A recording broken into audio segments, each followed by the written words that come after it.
Orange, BNP Paribas, la Générale des Eaux et Corsair Fly 30 vous présente la deuxième édition de l'Orange Open Guadeloupe. Bonjour, les choses sérieuses vont commencer à l'Orange Open de Guadeloupe. Le dernier tour des qualifications a eu lieu hier. Je vous propose de découvrir ce qui s'est passé ici même sur le court central. Des échanges courts entre Rudy Coco, 460e mondial, et Julien Aubry, 282e. Après un premier set à la faveur d'Aubry, Coco tente d'inverser la cadence, mais sans succès. Il s'incline en 1h30 de jeu, 6-3, 6-3. Difficile de revenir à son meilleur niveau pour le Guadeloupéen après une blessure et 4 matchs en 4 mois. Pour Julien Aubry, maintenant en direction le tableau final, sans appréhension. Je me sens très bien ici en Guadeloupe. J'ai fait 2 matchs où j'ai pas perdu de temps dans les qualifs, où j'ai fait 2 matchs très solides.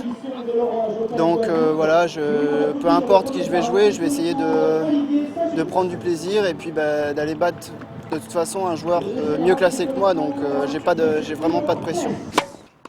Dans la foulée, le Slovaque Ivo Klech et l'Haïtien Olivier Sajou entrent en scène. 3-6 dans le premier set pour Sajou. Le match dure, la nuit tombe sur le central. L'engagement physique est éprouvant, le mental et le contrôle de soi sont parfois mis à rude épreuve.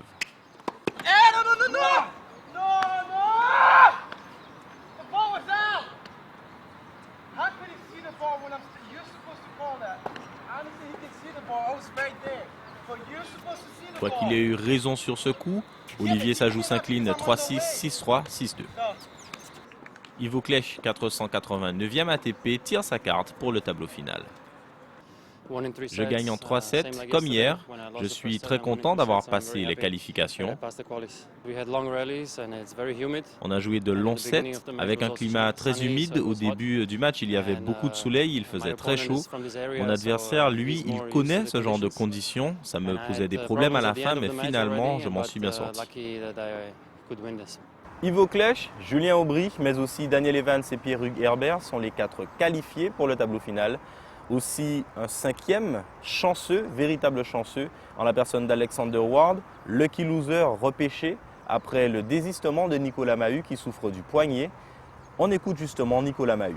Avant mon match contre Berdych à Miami, je sentais une petite douleur et je suis venu ici. Hier, j'avais mal, j'ai essayé de faire des soins, d'attendre un petit peu 24 heures de plus pour voir si ça s'améliorait. Ce matin, j'avais encore des douleurs, donc j'ai préféré rentrer pour passer des examens et voir l'état du poignet, si c'est pas trop grave. Et c'est cet après-midi que commence à jouer le gratin de ce tournoi Challenger, et notamment Gianni Mina. Découvrons qui est ce jeune Guadeloupéen de 20 ans, mais cette fois sans balle, sans raquette.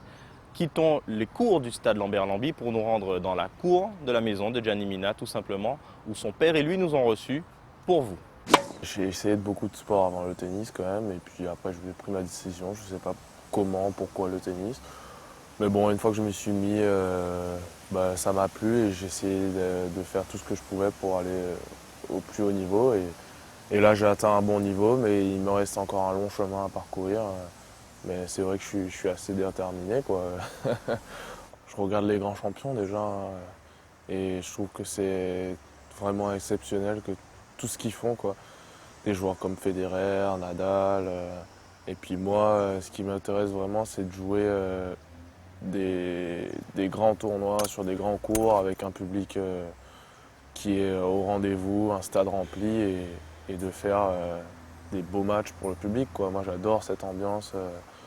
Être sur le terrain et faire vibrer le public, ça c'est vraiment mon rêve, quoi. Gianni, à mon avis, a une qualité, c'est un compétiteur. Chaque point, il faut qu'il gagne son match. Moi, dans ma personnalité, dans mon jeu, quand il y a quelque chose qui ne va pas, j'essaie souvent de le régler en travaillant, en faisant des séances en plus. Je prends l'exemple ce matin, Gianni il a fait un set d'entraînement avec un autre jeune Guadeloupéen qui est peu connu, qui s'appelle Rudy Coco. Et après le set, Gianni a voulu travailler techniquement. Il a travaillé pratiquement 40 minutes à 60 minutes techniquement avec son ancien entraîneur de Guadeloupe, Michel Frémiot. Et ça, c'est la marque de quelqu'un qui veut toujours aller de l'avant, le travail, la rigueur. Travail et rigueur, on a des mots essentiels dans notre famille. Travail, rigueur, responsabilité, humilité. Ces 4 mots-là, on ne peut pas faire du haut niveau, et même dans la vie quotidienne, si on n'a pas ces 4 mots-là. Quand tu n'es pas sur les terrains, où est-ce que tu trouves l'envie en fait? Où est-ce que tu te ressources? Qu'est-ce que tu fais? Bon, quand je suis pas sur le terrain, j'ai énormément d'activités, hein, mais bon, après, ça dépend où je suis, hein. Par exemple, quand je suis en Guadeloupe, je passe énormément de temps avec mes chiens, par exemple. Ou sinon, j'adore la pêche sous-marine. Dès que je peux y aller, j'en fais. Bon, pour l'instant, je n'ai pas encore fait de pêche sous-marine parce qu'il y a les entraînements et tout ça, mais dès que j'aurai l'occasion, j'irai en faire. C'est un sport que j'adore, que j'ai découvert il y a 1 an et demi, et maintenant, à chaque fois que je viens ici, j'en refais tout le temps, quoi. Et puis ici, mon plaisir, c'est la nourriture, hein. Manger local. Donc voilà, ouais. Et avant de déguster un bon petit plat local, Gianni Mina jouera cet après-midi en double, mais c'est du côté des simples que la fièvre devrait vraiment monter à partir de 15 h. Olivier Rocus, Arnaud Clément, Florent Serra, Gastao Elias ou encore James Blake pour ne citer que. Si vous aimez le spectacle, vous savez où ça se passe. Ciao!